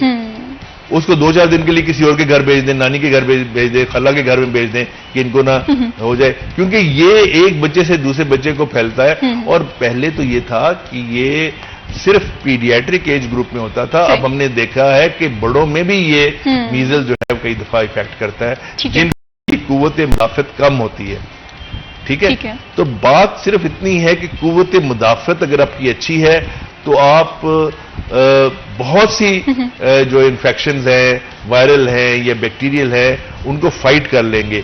और इसके लिए जो है ना यानी जो 20 साल से लेके 50 साल की उम्र जो है, इसके अंदर इंसान के अंदर इतनी एनर्जी होती है, इतनी कुव्वत होती है, इतनी कुव्वत मुदाफत उनकी बेहतर होती है कि वो छोटे मोटे इन्फेक्शंस जो हैं वो बर्दाश्त कर लेते हैं। लेकिन एक्सट्रीम ऑफ एजेस जो है वो बड़ा इंपॉर्टेंट है।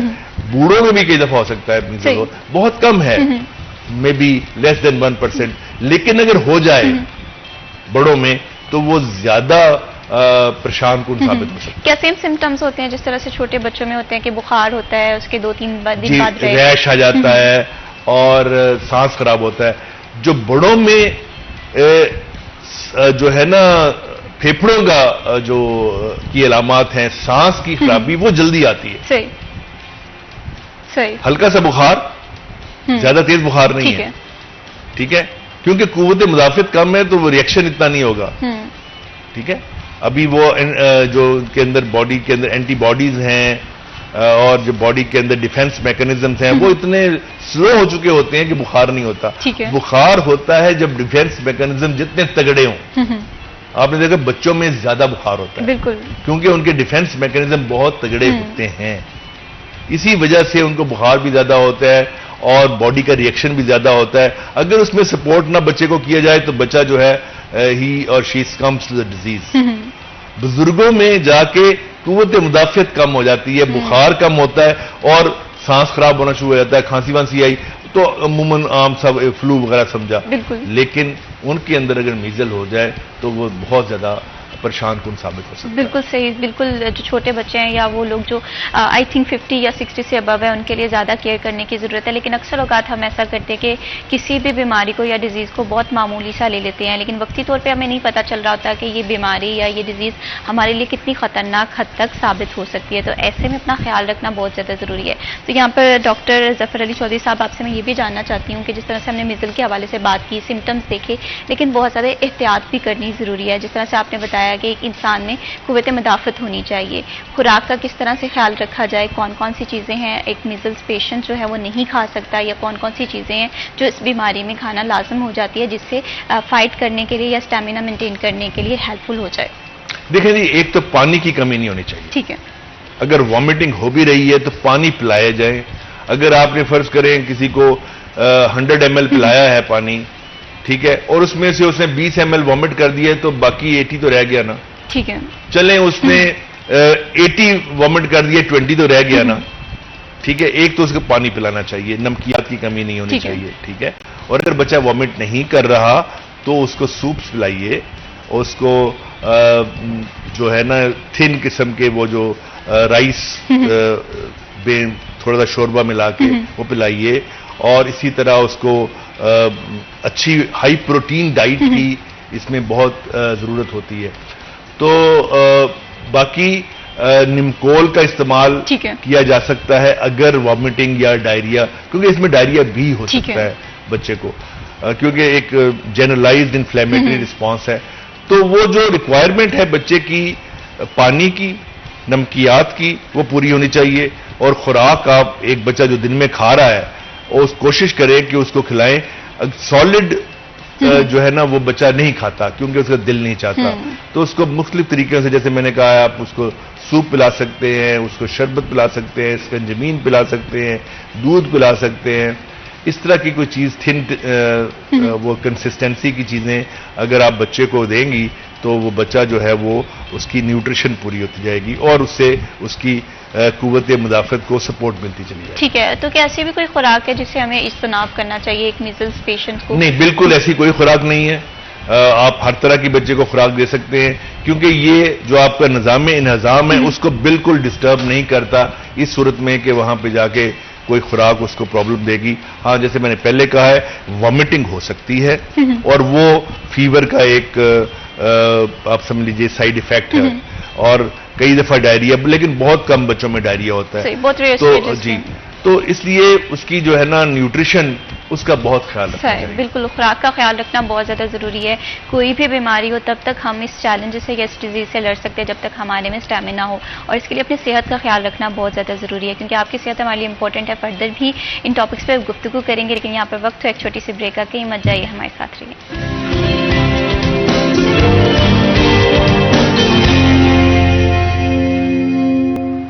सिटी एट 10 में वंस अगेन खुशामदीद। आज बात हो रही है आपके सेहत के हवाले से, और सेहत की जो फैसिलिटीज़ हैं वो किसी भी इंसान की, किसी भी शहरी की बुनियादी ज़रूरियात है। क्या फैसलाबाद में वो तमाम फैसिलिटीज़ मौजूद हैं जो कि एक शहरी के लिए बहुत ज़्यादा ज़रूरी है? हेल्थ केयर के हवाले से इस पर भी हम बात करेंगे, और लेकिन इस पर यहाँ पर एक बात मैं डॉक्टर साहब करना चाह रही हूँ कि हम देख रहे हैं सोशल मीडिया पर भी और डिफरेंट खबरें हमारे तक भी पहुँच रही हैं कि हेल्थ जो कार्ड है ये क्लोज़ कर दिए गए हैं। ठीक है, गवर्नमेंट अस्पतालों में, प्राइवेट सेक्टर में भी किसी हद तक।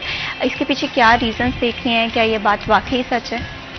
देखें, बात यह है कि जो गवर्नमेंट हॉस्पिटल्स हैं ना जी, ट्रेडिशनली और करंटली ये फ्री ऑफ कॉस्ट ट्रीटमेंट दे रहे हैं। ठीक है, जो हमारी कॉमन एलिमेंट्स हैं, ठीक है, उसमें ये कि पेशेंट आता है, वो एडमिट होता है, अगर उसको एडमिशन की जरूरत है उसका सारा इलाज फ्री होता है। आउटडोर में आता है, उससे आउटडोर में मेडिसिन दी जाती हैं, फ्री दी जाती है। ठीक है, टेस्ट की जरूरत होती है, उसके फ्री किए जाते हैं। ठीक है, ये तो अवेलेबल पहले भी थी, अभी भी चल रही है। बीच में ये हुआ कि हेल्थ कार्ड आ गया। ठीक है, पहले हेल्थ कार्ड इस तरह हुआ कि उन्होंने सिर्फ इसको इंट्रोड्यूस किया प्राइवेट हॉस्पिटल्स में।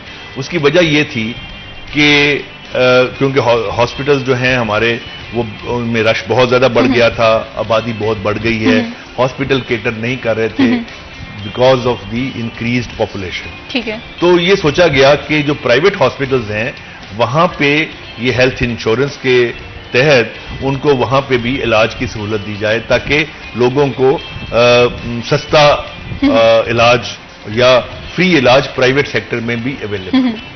तो दो स्ट्रीम्स हो गई, एक स्ट्रीम थी फ्री इलाज की सरकारी में, और दूसरी थी कि प्राइवेट हॉस्पिटल्स में जहां पे अमीर लोग अपना इलाज तो करवा रहे हैं पैसे दे के, तो जो नॉन अफोर्डिंग हैं, मीडियोकर लोग हैं, मिडिल क्लास हैं, लोअर मिडिल क्लास हैं, वो भी प्राइवेट हॉस्पिटल से इलाज करवाएं और उसमें बहुत ज्यादा सब्सिडाइज्ड हो या फ्री ऑफ कॉस्ट गवर्नमेंट पे करे। ठीक है, ये आइडिया था ये हेल्थ कार्ड का, जिसे यूनिवर्सल हेल्थ इंश्योरेंस कहा गया। ठीक है, ठीक है, उसके बाद ये हुआ, ये चलता रहा कोई 1 साल 1.5 साल इसी तरह। उसके बाद ये हुआ कि जो गवर्नमेंट सेक्टर्स हैं उसमें भी हेल्थ कार्ड को इंट्रोड्यूस कर दिया। और हेल्थ कार्ड है क्या? हेल्थ कार्ड ये है कि गवर्नमेंट जो है वो पे करती है इंश्योरेंस कंपनी को सर्टेन अमाउंट जो सालाना। ठीक है, और वो जो है वो इस तरह सारे इंश्योर्ड हो जाते हैं, पॉपुलेशन इंश्योर्ड हो जाती है। फिर वो जब अपना इलाज करवाते हैं तो जो इंश्योरेंस कंपनी है वो उनके इलाज का खर्चा उठाती है, जो पूरी दुनिया में इस तरह का सिलसिला चल रहा है, इंश्योरेंस का है। तो बाहर तो ये होता है कि जो इंश्योरेंस करवाते हैं आप खुद अपने पैसे देते हैं, अपने उसमें से टैक्स से कटवाते हैं या अपनी सैलरी से कटवाते हैं और आप हेल्थ इंश्योरेंस पे करते हैं। हमारे मुल्क के अंदर ये यूनिक बात थी कि गवर्नमेंट पे कर रही थी हमारे बिहाफ पे। बिल्कुल ठीक है, तो ये एक सिलसिला चला। और देखें 3-4 ऐसी बीमारियां हैं जिस तरह डायलिसिस है, ठीक है, जिस तरह कार्डियक कैथेटराइजेशन है जिसको आप कहते हैं, एंजियोप्लास्टी है, स्टेंटिंग है हार्ट की, लिवर ट्रांसप्लांट है, या हेपेटाइटिस के पेशेंट का इलाज है, या कैंसर के पेशेंट्स का इलाज है। ठीक है, ये 4-5 ऐसी हैं जहां पे बहुत ज्यादा महंगा इलाज है। ठीक है, और बाकी जो है वहां पे इलाज इतना महंगा नहीं है। तो पहले भी गवर्नमेंट फ्री कर रही थी इलाज पब्लिक सेक्टर हॉस्पिटल में, तो जब ये health card government sector hospital में भी आ गया तो वहां पे दो हमारी बन गई डिविजन्स या स्ट्रीम्स बन गई। एक स्ट्रीम थी जो जिस तरह पहले इलाज फ्री होता था उसमें जाते थे, और एक लोग थे वो चले जाते थे उसके अंदर हेल्थ कार्ड। और हेल्थ कार्ड का जो था वो सारा प्रोसेस बहुत ज्यादा होता था, क्योंकि उसमें हमने सारी डॉक्यूमेंटेशन करनी होती थी।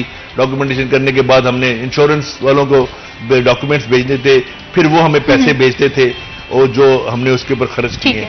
तो उसके अंदर ये देखा गया कि वो जो सेक्टर्स हैं जहां पे हमें ज्यादा जरूरत है, डायलिसिस, जो एंजियोप्लास्टीज हैं और हेपेटाइटिस के पेशेंट और कैंसर के पेशेंट, वहां हमें ज्यादा जरूरत है पैसों की। ठीक है। तो उन लोगों के लिए तो अभी भी हेल्थ कार्ड की फैसिलिटी है। जो बाकी बीमारियां हैं उनके लिए गवर्नमेंट उसी तरह फ्री ऑफ कॉस्ट ट्रीटमेंट दे रही है। तो अवाम को इससे कोई फर्क नहीं पड़ा। पहले भी वो फ्री इलाज करवा रहे थे गवर्नमेंट से, अब भी करवा रहे हैं, लेकिन जो डायलिसिस वगैरह है, क्योंकि उन पर खर्चा ज्यादा आता है एक पेशेंट का, तो उसकी हमें रिकवरी मिल जाती है थ्रू हेल्थ इंश्योरेंस या हेल्थ कार्ड। तो ये तो आपको मैंने बता दिया कि जो हमारा सिलसिला है पब्लिक सेक्टर का।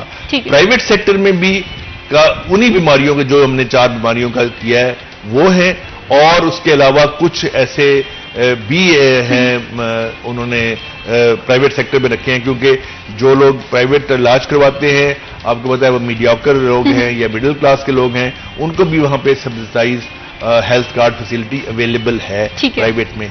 तो सरकारी में कुछ शोबों में अभी हेल्थ कार्ड चल रहा है, और उन शोबों में जहां पे इलाज इतना महंगा नहीं है वो government completely free of cost है। ठीक है, इट्स मीन कि पार्शियली हेल्थ कार्ड अभी भी वैलिड है। और उसके इसलिए किया गया कि जहां पे महंगा इलाज है, डायलिसिस, हार्ट का जो स्टेंटिंग है, हेपेटाइटिस, ट्रांसप्लांट और इसी तरह कैंसर, वहां पे ज्यादा उन लोगों को फैसिलिटी दी है। बिल्कुल इसी तरह से है। हेल्थ कार्ड जो है ये कहीं ना कहीं अच्छा इनिशिएटिव भी है, लेकिन दूसरी जानिब जिस तरह से अगर गवर्नमेंट अस्पतालों में फ्री मेडिकल सिचुएशन या सहूलियात दी जा रही हैं तो जाहिर सी बात है फिर वहाँ पर मेडिकल हेल्थ कार्ड की या हेल्थ इंश्योरेंस की उस तरह से ज़रूरत नहीं है। लेकिन हाँ, जो दीगर बड़े मसाइल हैं जिनमें एक हैवी अमाउंट जो है वो इलाज के लिए खर्च होती है, जिसमें कैंसर है या दीगर बीमारियाँ हैं, हार्ट डिजीज़ हो गया, तो वहाँ पर हेल्थ कार्ड जो है वो अभी भी वैलिड है।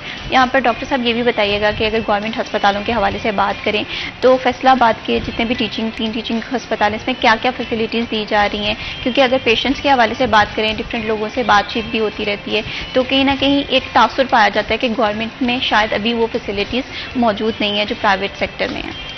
मैडम, हमारे हॉस्पिटल्स जो है ना, टीचिंग हॉस्पिटल 3 का मैं जिक्र कर चुका हूँ पहले। एलाइड 1 हॉस्पिटल, जिससे पहले एलाइड का कहते हैं उसको हम एलाइड 1 कहते हैं, सिविल हॉस्पिटल उसको हम एलाइड 2 कहते हैं, और फैसलाबाद टीचिंग हॉस्पिटल, इसके अंदर हर तरह का इलाज मौजूद है। ठीक है। एलाइड 1 में जो हमारा हार्ट का है शोबा, उसमें हमें हमारा ये है कि पेशेंट जो इमरजेंसी में आता है, अगर उसको हार्ट का प्रॉब्लम है उसको वहां पे हम मैनेज करते हैं। अगर हार्ट का प्रॉब्लम ज्यादा है, उसको वहां मैनेज नहीं होता, तो हमारे बिल्कुल पास FIC है, हमारा उनके साथ लिएज़ॉन है।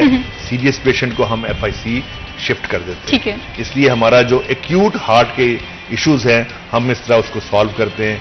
ठीक है, क्योंकि FSI एक बहुत बड़ा इदारा मौजूद है, तो वहां पे पेशेंट को भेज दिया जाता है। हमारा जो एलाइड 2 हॉस्पिटल है वहां पे हमारा कार्डियक सेंटर मौजूद है, वहां पे पेशेंट का कार्डियक का इलाज होता है। ठीक है। फैसलाबाद टीचिंग हॉस्पिटल में भी इसी तरह है, जो एक्यूट हार्ट के पेशेंट आते हैं जिनको फौरी तौर पे एंजाइना है या हार्ट का अटैक हुआ है, तो वहां मैनेज होते हैं, और अगर कोई सीरियस होता है तो उसको हम या DHQ हॉस्पिटल भेज देते हैं लाइट 2, और या FIC भेजते हैं।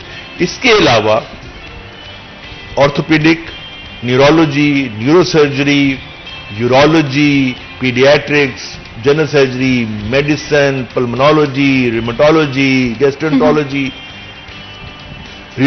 हर तरह की जो बीमारियां, जितने भी शोबे हैं, वो हमारे पीडियाट्रिक सर्जरी, ये सब मौजूद हैं। और एलाइड 1 क्योंकि बड़ा हॉस्पिटल है, वो तकरीबन 1500 बेड के करीब उसमें हमारे हैं, और यहाँ पे एक हाई लेवल की केयर इसलिए दी जाती है कि सीनियर प्रोफेसर्स भी हैं, हमारा हॉस्पिटल भी बड़ा है, इसके अंदर सहूलियात भी ज्यादा हैं। फिर हमारा Tier 2 हॉस्पिटल है, वो है DHQ हॉस्पिटल या एलाइट 2, वहां पे भी सारी फैसिलिटीज मौजूद हैं, डेंटल सर्जरी एटसेट्रा, ठीक है। और तीसरा हमारा जो लेवल का हॉस्पिटल है वो है FTH, और वो भी टीचिंग हॉस्पिटल है।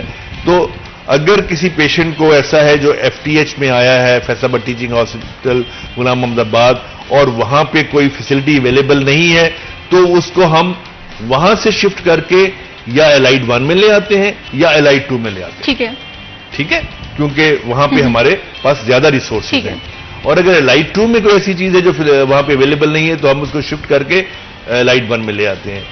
तो हमारा जो मेन हॉस्पिटल वो एलाइट 1 है, और सपोर्टिंग ये 2 हॉस्पिटल्स हैं, लेकिन वहां पे कॉम्प्रिहेंसिव केयर का हमारा ये सारा सिस्टम है।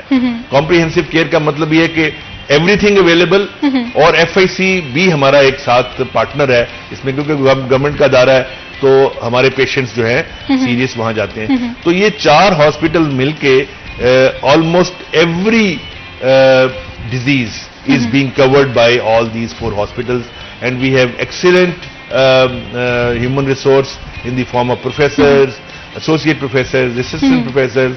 तो यहाँ पे एक टीचिंग का जो है ना वो माहौल है कि जब पेशेंट हमारे पास आता है ना, तो वो उस पे फिल्टर्स इतने लगे हुए हैं। पहले उसको एक हाउस ऑफिसर देखता है, ठीक है, फिर उसको एक सीनियर डॉक्टर देखता है जिसको हम कहते हैं पोस्ट ग्रेजुएट रेजिडेंट, वो जो है ना वो स्पेशलाइजेशन कर रहा है, ठीक है, पोस्ट ग्रेजुएट रेजिडेंट, तो वो उसने सीखना भी है, तो वो बहुत क्रिटिकली पेशेंट को देखता है, क्योंकि वो लर्निंग भी कर रहा है।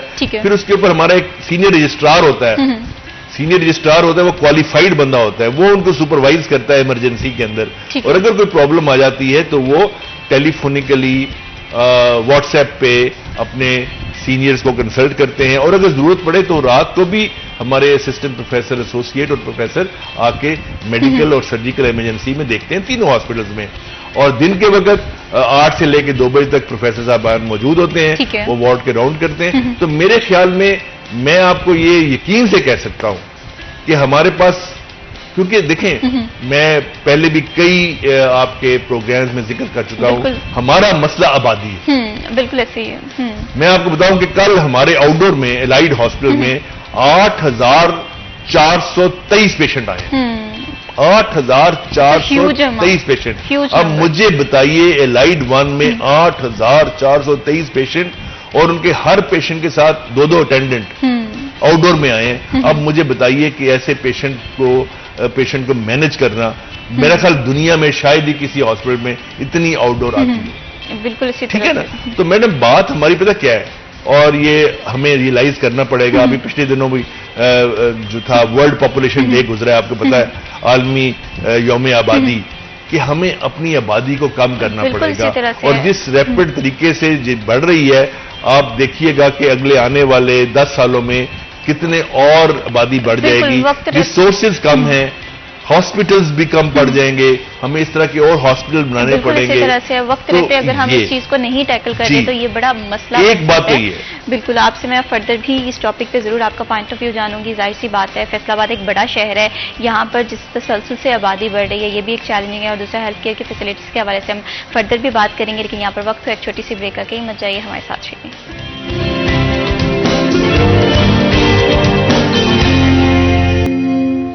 सिटी एट 10 में वंस अगेन खुशामदीद। आज प्रोग्राम में बात कर रहे हैं कि सेहत जो है, बेहतरीन सेहत और बेहतरीन सेहत है man it's comes to health care. अस्पतालों में क्या फैसिलिटीज़ मौजूद हैं, ब्रेक पे जाने से पहले हम इस पर भी बात कर रहे थे। ऐसे वो कौन से हेल्थ के मसाइल हैं जो कि हल हो रहे हैं, या जिस पे हल होने के लिए एक आम शहरी भी अपना रोल प्ले कर सकता है। तो यहाँ पर प्रोफेसर डॉक्टर जफर अली चौधरी साहब हमारे साथ मौजूद हैं। तो सर जिस तरह से हमने बात है, तो यहाँ पर प्रोफेसर डॉक्टर जफर अली चौधरी साहब हमारे साथ मौजूद हैं। तो सर जिस तरह से हमने बात की कि अस्पतालों में रश काफ़ी ज़्यादा बढ़ जाता है। अगर फैसलाबाद के हवाले से बात करें या फैसलाबाद के अस्पतालों के हवाले से बात करें, यहाँ पर सिर्फ फैसलाबाद के लोग नहीं आते, मज़ाफ़ाती इलाकों से भी आते हैं, कोई शाहकोट से आ रहा है, कोई दूर दराज से भी आ रहा है। लेकिन जब वो यहाँ पर पहुँचते हैं तो देखते हैं अस्पतालों में रश काफ़ी ज़्यादा है। जैसे अभी आपने ब्रेक पे जाने से पहले बात की, इस रश को आप लोग किस तरह से टैकल करते हैं? जाहिर सी बात है ह्यूमन रिसोर्स मैनेजमेंट भी साथ साथ देखनी है। तो ये कितना बड़ा मसला है, ये इस चैलेंज को टैकल करने के लिए क्या क्या तरीका अपनाया जाता है?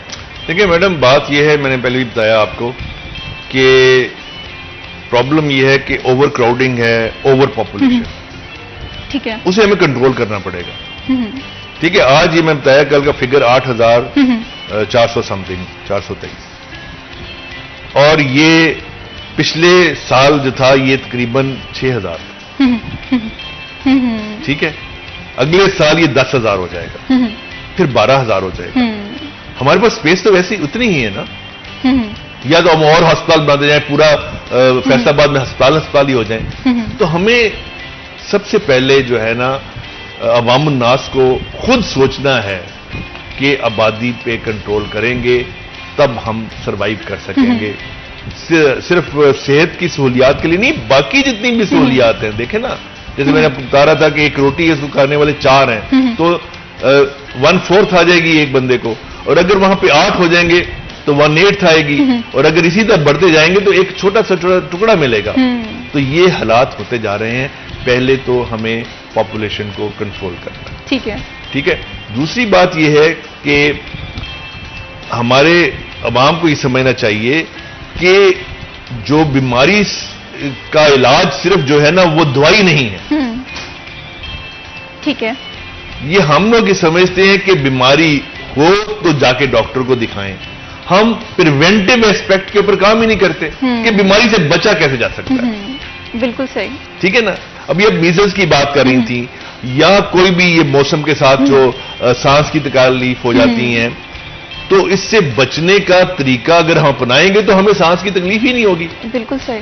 हम सांस की तकलीफ करवाते हैं और फिर आ जाते हैं हॉस्पिटल, बर्डन बढ़ाते हैं। तो प्रिवेंटिव एस्पेक्ट के ऊपर हमें भी काम करने की जरूरत है, हेल्थ एजुकेशन लोगों को देने की। आप लोग अपने फोरम पे लोगों को एजुकेट करें कि फर्ज करें सांस की बीमारियां हैं, उससे कैसे बचा जाए। बिल्कुल। मोटी मोटी बीमारियां यही है ना जी, जो लंग्स सबसे इंपॉर्टेंट होते हैं, ऑक्सीजन बॉडी को देते हैं, उसके बगैर इंसान जिंदा नहीं रह सकता। लंग्स की बीमारियों से कैसे बचा जा सकता है।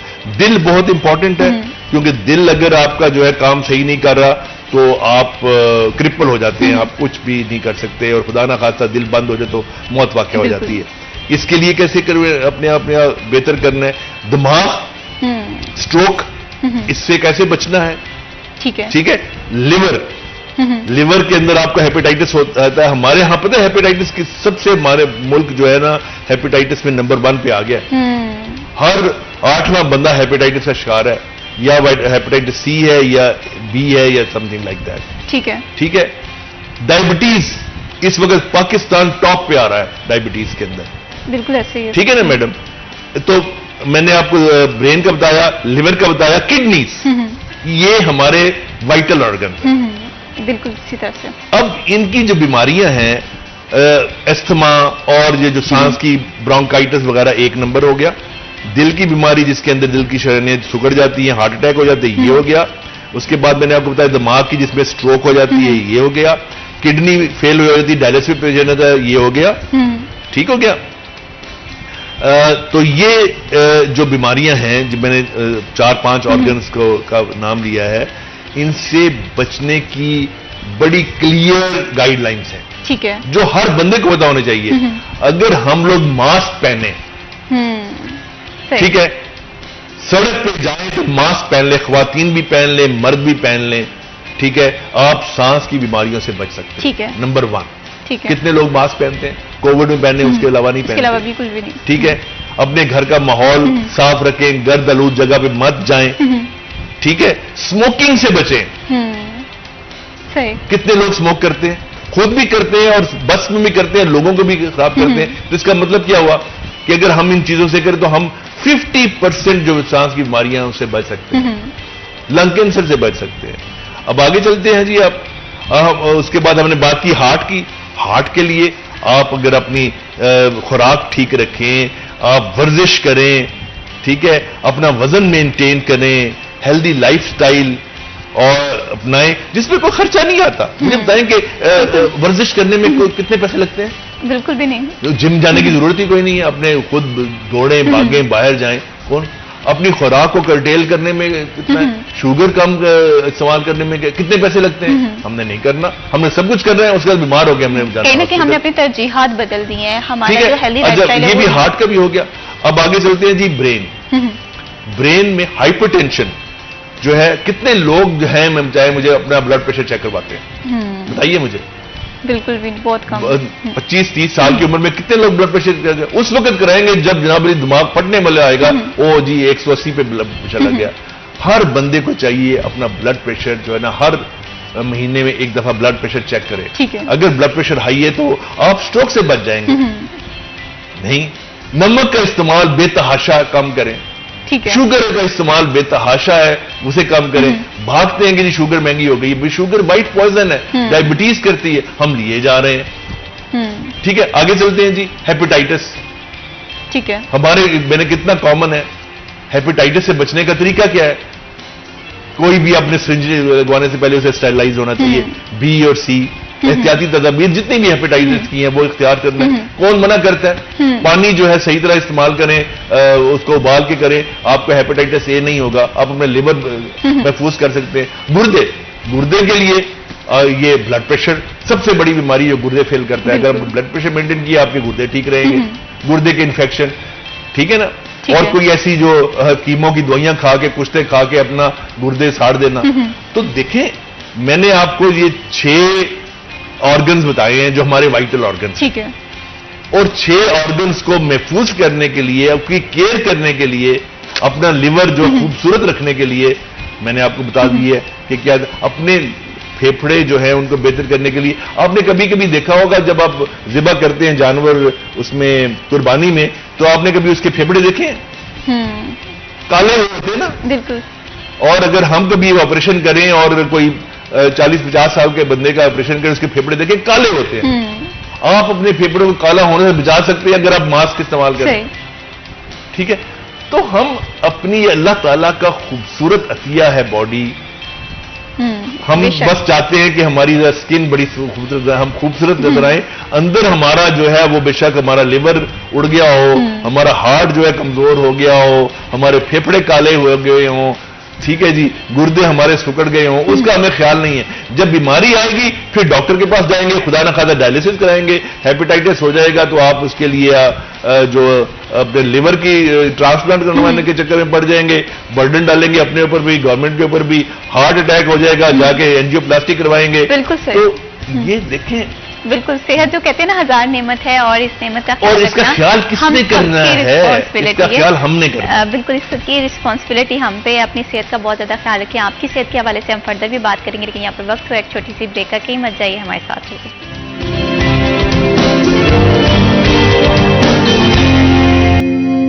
सिटी एट 10 में वंस अगेन खुशामदीद। आपकी सेहत के हवाले से आज हम प्रोग्राम में बात कर रहे थे कि, और ब्रेक पे जाने से पहले हम बात कर रहे थे कि इंसान का लाइफस्टाइल बहुत मैटर करता है when it's comes to healthy body. तो आप अपनी सेहत का बहुत ज़्यादा ख्याल रखें, एक्सरसाइज करें, या जितने भी तमाम तर मामला हैं, हम अक्सर अपनी ज़िंदगी में सबसे आखिर में हम खुद ही आ रहे होते हैं। तो अपनी सेहत का ख्याल रखना बहुत ज़्यादा ज़रूरी है। और फैसलाबाद के अस्पतालों के हवाले से बात करें तो फैसलाबाद के अस्पतालों में सहूलियात मौजूद हैं, लेकिन कहीं ना कहीं अक्सर हम देखते हैं कि अस्पताल जो है वो ज़्यादा ओवरबर्डन हो जाते हैं, क्योंकि पेशेंट्स की तादाद बहुत ज़्यादा होती है। और इसी के साथ साथ अगर दीगर मिसाल देखें तो डॉक्टर साहब, एक मसला ये भी देखने में आता है कि पेशेंट्स का अक्सर ये कंप्लेंट रहती है, ये शिकवा रहता है कि MRI करवाने के लिए टाइम दरकार होता है, कभी कभी 6 मंथ्स लग जाते हैं। इसी तरह से अगर किसी ने आंखों का ऑपरेशन करवाना है, वहाँ पर भी 3 से 4 महीने लग रहे होते हैं गवर्नमेंट अस्पतालों में। ऐसी सिचुएशन है। इस चीज़ को आप किस तरह से देखती हैं कि क्या हमारे यहाँ फैसिलिटीज उस तरह से मौजूद नहीं है, या इन मसाइल को हल करने के लिए कहाँ पर कोई ना कोई थोड़ा इशू आ रहा है? मैंने बहुत अच्छा सवाल किया और मैं इसका जवाब दूंगा, आप भी सुनिएगा और नाज़रीन भी सुनिएगा। ठीक है। देखें, MRI स्कैन या CT स्कैन, ठीक है, इसका फैसला किसने करना है कि करवाना चाहिए या नहीं करवाना चाहिए? ये मरीज ने नहीं करना। ठीक है। ये फैसला करना है आपके फिजिशियन ने, आपके डॉक्टर ने। ठीक है। ठीक है। और उसने फैसला करना है मरीज को देख के कि क्या इसको MRI स्कैन की जरूरत है कि नहीं है, या उसको CT स्कैन की जरूरत है कि नहीं है। आज से कोई 20, 25, 30 साल पहले की बात है। एक्सरे हर बंदा कहता है मेरा एक्सरे करो। ठीक है। जब मैं स्टूडेंट था ना, मेडिकल स्टूडेंट, उस वक्त ये ना MRI था ना CT स्कैन। ठीक है। और हमारे पास जो पेशेंट आते थे उनको हमने एग्जामिन करना और उन्हें दवाई लिख के देनी, उन्होंने कहा डॉक्टर साहब मेरा एक्सरे जरूर करो। ठीक है। हम कह रहे थे भाई आपको एक्सरे की जरूरत नहीं है, एक्सरे में रेडिएशन है, आप क्यों लेना चाहते हैं? नहीं डॉक्टर साहब मैंने एक्सरे करवाना ही करवाना। ठीक है। ठीक है। वो हमें फोर्स करते थे। और कई दफा हम उनकी बात माननी पड़ती थी। अगर हम नहीं उनकी एक्सरे करते थे सरकारी अस्पताल में, वो जाके प्राइवेट 10 रुपए 20 रुपए 25 रुपए में एक्सरे हो जाता था, वो करवा लेते थे। वो समझते थे कि एक्सरे ने मेरी बीमारी पकड़ लेनी है। दाई नहीं, एक्सरे रिप्लेस हो गया है सीटी स्कैन और एमआरआई से। ठीक है। अब मरीज आता है, हमें फोर्स करता है कि मेरा एमआरआई करो, हमें फोर्स करता है मेरा सीटी स्कैन करो, ठीक है, हमें फोर्स करता है हमारा अल्ट्रासाउंड करो। ठीक है मैडम, इस वक्त मेरे जो लाइट हॉस्पिटल के अंदर ना डेली 400 से 500 अल्ट्रासाउंड हो रहा है। ठीक है। अब मुझे बताइए कि एक मरीज पे 400-500 मरीज अल्ट्रासाउंड करवाए, एक मरीज को कितना टाइम मिलेगा? और उसमें से मैं समझता हूं कि 50% ऐसे हैं अल्ट्रासाउंड जिसमें मरीज ने कहा जी मेरा अल्ट्रासाउंड कराए बगैर मैं तो जाना नहीं है। ठीक है। नहीं कराओगे मैं शोर मचाऊंगा। सही। ठीक है। इसी तरह एमआरआई, इस तरह सीटी स्कैन। ठीक है। इसलिए प्लीज मैं सबको ये कहूंगा कि सीटी स्कैन में भी शुआएं हैं, ना करवाइए जब तक डॉक्टर लाजम ना करा दे कि आपके सीटी स्कैन के बगैर आपका की तशखीस नहीं है। एमआरआई स्कैन बेशक उसमें शुआएं नहीं है, लेकिन उसको गैर जरूरी करवाना बिल्कुल नहीं चाहिए। देखिए हमारे पास, हम गवर्नमेंट के हॉस्पिटल को रन करते हैं, हमारे पास लिमिटेड बजट है और हर गवर्नमेंट के पास लिमिटेड बजट होता है। ठीक है ना? हमने ये देखना है कि क्या जो मरीज एमआरआई करवाना चाह रहा है उसको एमआरआई की जरूरत है कि नहीं। अगर है तो उसका जरूर करेंगे, अगर है तो हम उसको इनकार करेंगे। ये जो लंबी लाइनें लगती हैं ये सिर्फ इस वजह से लगती हैं। अदरवाइज अगर अकॉर्डिंग टू दी इंडिकेशन अगर एमआरआई और सीटी स्कैन हो तो कोई लंबी लाइन नहीं लगेगी। ठीक है। एक मशीन जिसके ऊपर दिन में 25 से 30 स्कैन होने चाहिए, वहां पे हम 100 स्कैन कर रहे हैं। इसीलिए हमारी मशीन जल्दी खराब हो जाती है और बाद में कहते हैं जी अस्पताल की मशीन खराब हो गई। हम वी आर अंडर प्रेशर। तो मेरी इंस्ट्रक्शन अपने प्रोफेसर्स को हैं, सिर्फ उनका सीटी स्कैन या एमआरआई किया जाए जिनको जरूरत है, गैर जरूरी ना सीटी स्कैन हो ना एमआरआई हो। नंबर 1। ठीक है। नंबर 2, आप ये कह रही हैं कि जो आंखों का ऑपरेशन, देखें मैडम, देखें ऑपरेशन जनरली, और ये मैं खुल के बात करना चाहता हूं ताकि आवाम को पता चल जाए, जनरली ऑपरेशन 2 तरह के। ठीक है। एक है इमरजेंसी ऑपरेशन। ठीक है। कि किसी को अपेंडिक्स का इंफेक्शन हो गया या अपेंडिसाइटिस हो गया, उसका तो उसी वक्त होना चाहिए, विद इन 12 आवर 24 आवर्स। ठीक है। पित्ता फट गया उसी दिन होना चाहिए, आंख फट गई उसी वक्त होना चाहिए। और ये अल्हम्दुलिल्लाह हमारे तीनों अस्पतालों के अंदर जिस पेशेंट को इमरजेंसी सर्जरी की जरूरत होती है वो होती है विद इन 12 to 24 आवर्स। इसमें कोई अगर नहीं होती तो मैं उसके सामने जवाब दे। ठीक है। ठीक है। इसके अलावा जितने ऑपरेशन है, जिस तरह हर्निया का ऑपरेशन है, आंखों का ऑपरेशन है, ठीक है, और बाकी ऐसे ऑपरेशन हैं जिनके अंदर थोड़ा सा वक्त दरकार है, इंसान वेट कर सकता है, उसकी हमारी एक वेटिंग लिस्ट होती है। ठीक है। आप यूके चले जाएं, ठीक है, जहां पे नेशनल हेल्थ सर्विस है, वो फ्री है ना, आप जाके वहां पे देखिए कि 2-2 साल की वेटिंग लिस्ट है हर्निया के ऑपरेशन की। और वहां से लोग पाकिस्तान आते हैं और यहां आके अपना ऑपरेशन करवाते हैं। एक तो उनका सस्ता हो जाता है, जल्दी हो जाता है, और वो करवा लेते हैं। वहां पे 2-2 साल वेट नहीं करते। इतना डेवलप्ड कंट्री है जिसमें इलेक्टिव ऑपरेशन को 2-2 साल, हमारे यहां तो 1 महीना 2 महीना। ठीक है। अगर फर्ज करें जो आपके आई का कैटरेक्ट का ऑपरेशन है ना, वो 2 महीने बाद भी हो सकता है, 3 महीने बाद भी हो सकता है। देखिए वेट क्यों, हमारे यहां एक और प्रॉब्लम है। ओके। क्यों? हमने लाइन में नहीं लगना, ना आउटडोर में लाइन में लगना है, ठीक है, ना हमने किसी और टिकट, बस की टिकट लेनी है उसमें लाइन में लगना है। हम कहते हैं भाई आज आप आए हैं, हम आपकी बुकिंग करते हैं, आपका 1 महीने के बाद ऑपरेशन होगा। अगला आया आपका 1 महीने, आपका 1.25 महीने के बाद ऑपरेशन होगा, आपका 1.5 महीने के बाद ऑपरेशन होगा। अपनी भाई पे आए नहीं, वो कहते नहीं ये मेरा ऑपरेशन काली करो। क्यों तोड़ना चाहते हैं?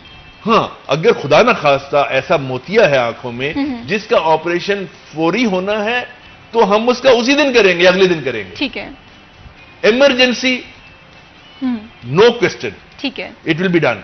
बट इलेक्टिव ऑपरेशन जिसमें पेशेंट वेट कर सकता है, there is a waiting list, people have to follow it. अगर वेटिंग लिस्ट फॉलो नहीं होगी तो फिर क्यास हो जाए। बिल्कुल इसी तरह से आपने बहुत ही वो सारे क्वेश्चन थे जो एक पेशेंट जब सरकारी अस्पताल में जाता है तो उसके जहन में आते हैं कि अगर एमआरआई का टाइम मिल रहा है तो उसके पीछे क्या फैक्ट एंड फिगर है, वो सारे डाउट्स आपकी इस बात ने इस क्वेश्चन ने क्लियर कर दिए हैं। बहुत शुक्रिया प्रोफेसर डॉक्टर जफर अली चौधरी साहब, आपने हमारे प्रोग्राम को वक्त दिया और वो सारे पॉइंट्स जो कि एक इंसान को पता होने चाहिए अपनी सेहत के हवाले से, अपनी सेहत का ख्याल रखने के लिए, वो बहुत ज़्यादा ज़रूरी थे। तो सेहत इंसान की एक अहम एलिमेंट है जो कभी वापस नहीं आती अगर एक दफ़ा ख़राब हो जाए। तो अपनी सेहत का बहुत ज़्यादा ख्याल रखें। इसी के साथ मैं विशा बीप को दीजिए इजाज़त। अल्लाह हाफ़िज़।